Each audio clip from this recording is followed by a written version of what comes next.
tengo una pregunta un poco obvia, pero ¿cómo es posible que después de 22 años haya veteranos de guerra en estado de indigencia? Esto es lo que ellos hablaron, de que hay todavía veteranos en estado de indigencia. ¿Qué reflexión le merece eso, Teniente Coronel?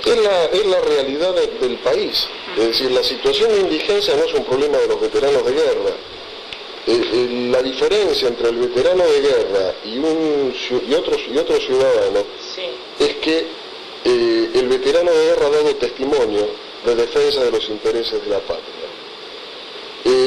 Pero el estado de descalabro en que está el país, culpa de estos gobiernos que hemos tenido en estas últimas décadas, bueno, es lo que ha llevado a una sociedad con casi 15 millones de argentinos que no tienen trabajo. Sí, desde el fin del conflicto, este es otro tema, se realizaron al menos 3 censos, ¿no? Bueno, en este cuarto que se está realizando ahora, ¿usted cree que este cuarto va a ayudar a mejorar o a resolver la situación de los veteranos? Se habla de pensiones magras, de falta de contención sanitaria, por ejemplo en provincia de Buenos Aires, problemas con los convenios que no se concretan con PAMI y IOMA, y designaciones, por ejemplo, de psicólogos y psiquiatras que no han llegado. Según cifras no oficiales, los veteranos hablan de más de 350 suicidios. ¿Qué cree usted que este censo, digamos, va a seguir la línea de los otros, o que puede llegar a...? Mire, Leandro, yo le voy a hacer una reflexión. Sí. Este gobierno, más que ningún otro, demuestra una ineptitud que sinceramente es insoportable. Pretender hacer un censo a través de internet con veteranos de guerra que viven en lugares como Pampa del Indio, en el Chaco, y que además son analfabetos. Yo quisiera saber cómo se instrumenta un censo de estas características. Esto está pergeñado por gente que ni siquiera, no digo que tenga criterio o sentido común, ni siquiera tiene sensibilidad. Son absolutamente inútiles para manejar la cosa pública. Este censo no va a servir para un corno. Para lo único que sirve es para dilatar las cosas. Pateo la pelota para el futuro. Por otro lado, también es real que los padrones de veteranos de guerra se han visto sensiblemente incrementados con veteranos que francamente yo no sé dónde combatieron o dónde estuvieron, ni de dónde salieron. Entonces, todo esto también obra en contra de los intereses de los veteranos de guerra. Claro, ¿qué hay detrás de todo eso? Porque los veteranos mismos hablan, por ejemplo, al fin del conflicto había 13.800 registrados. Ahora hay más de 22.000, se dice que hay aproximadamente 8.000 que son truchos. Entonces se ve por un lado la ineficacia del control. Hay 8.000 que son truchos, y por otro lado hay un montón que están en estado de indigencia, o muchos que ni están registrados. Hay inmorales que, porque se subieron a un avión entre el 5 de abril y el 1 de mayo, fueron a Malvinas, le compraron un perfume a su mujer en el shopping y volvieron en el mismo avión en el mismo día, se han considerado veteranos de guerra. Y de estos hay muchos, por decir solamente un rubro. Después hay otros que los han considerado veteranos de guerra porque, estando en el continente, sirvieron a que los que estuvimos en las islas pudiéramos estar en un tanto mejores condiciones para el combate. Yo creo que veterano de guerra es el que voló, el que navegó o el que estuvo en tierra combatiendo, no el resto, ¿no? Sí, y después, bueno, ¿por qué cree usted, otra de las peticiones, ¿no? ¿Por qué cree que no se les otorga el reconocimiento histórico que merecen? ¿Y qué parangón puede hacer con la política de desmalvinización que, digamos, perdura en el tiempo? Bueno, esto va atado de la mano con lo que hablábamos recién. Un reconocimiento histórico a 25.000 veteranos, de los cuales 10.000 no lo son, o más de 10.000 no lo son, es también ir convalidando hechos que después van a ser muy difíciles de dar marcha atrás.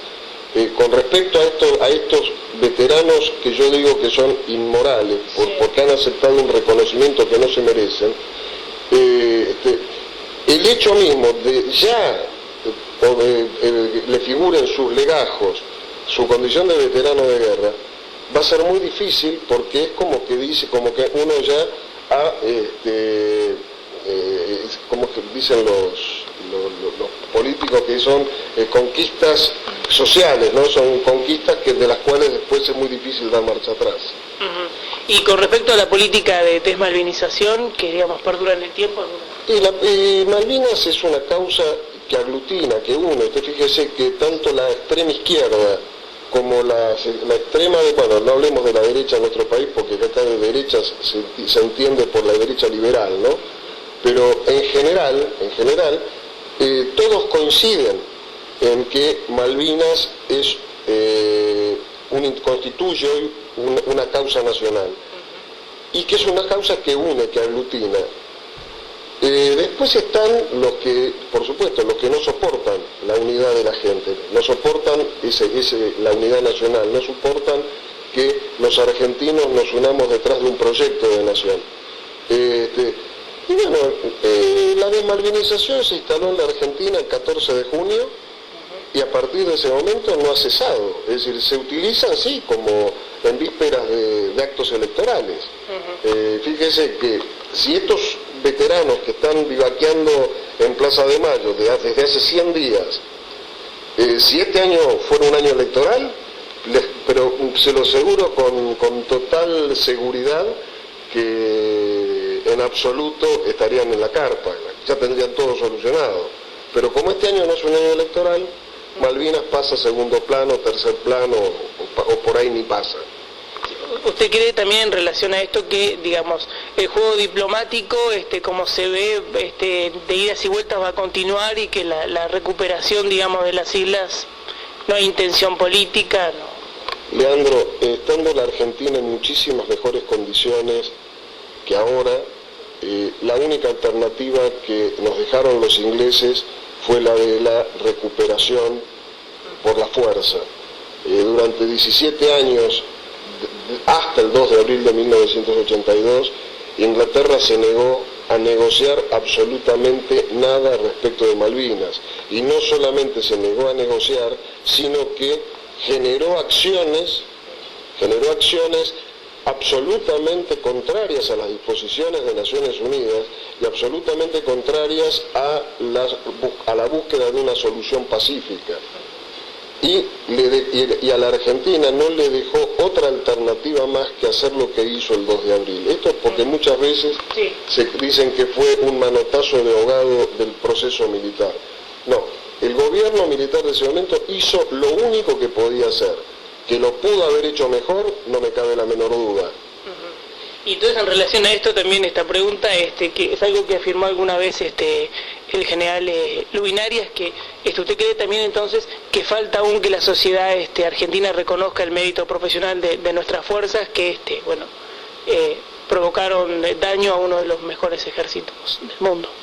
Pero no le quepa duda de eso, es decir, la actuación de las Fuerzas Armadas argentinas en Malvinas tuvo su mejor reconocimiento en el propio ocasional enemigo, que fueron los ingleses. Los ingleses han escrito montones de publicaciones destacando cómo actuaron las Fuerzas Armadas desde el punto de vista operacional. No hablemos desde el punto de vista de la conducción estratégica, que ello camina por otro andarivel y que uno puede hacer muchísimas disquisiciones respecto a eso.